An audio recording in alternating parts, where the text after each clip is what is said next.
आणि जर आता आपल्याला एखादी फूट एकदमच फास्ट पळते किंवा आपल्या वेलीमध्ये झाडांमध्ये विगर वाढल्यासारखं दिसत आहे, त्यावेळेस आपण अर्धा ते 1 ml या प्रमाणामध्ये लोकलसाठी जर असेल आपला प्लॉट तर लिओसिनची फवारणी घेणं गरजेचं आहे.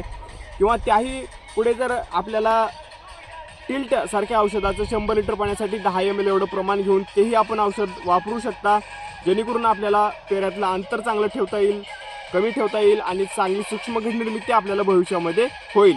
या ज्या काही गोष्टींची काळजी घेऊन जर आपण आपल्या द्राक्ष बागेमध्ये एप्रिल छाटणीनंतरचं नियोजन केलं तर हमखास 100% गॅरंटीने आपल्याला ऑक्टोबर छाटणीमध्ये चांगली मजबूत आणि सशक्त द्राक्ष घड, सूक्ष्म घड आपल्याला आपल्या द्राक्ष वेलीमध्ये पाहायला भेटतील.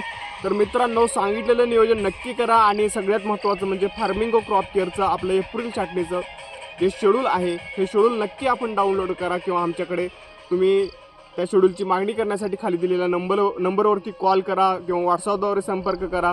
यामध्ये तुम्हाला खत व्यवस्थापन, पाणी व्यवस्थापन आणि फवारणी व्यवस्थापन अशा स्वरूपाची 3 PDF आणि ई-बुक भेटतील. तसंच ऑक्टोबर छाटणीपर्यंत तुम्हाला संपूर्णपणे व्हिडिओ कॉल आणि फोन कॉल ॲक्सेस तुम्हाला फ्री ऑफ कॉस्टमध्ये भेटेल. यामध्ये तुम्ही आमच्यासोबत कनेक्टेड राहू शकता. तर आजचा हा व्हिडिओ तुम्हाला कसा वाटला नक्की कमेंट करून कळवा आणि येणारे प्रत्येक व्हिडिओ हे पाहत चला. धन्यवाद.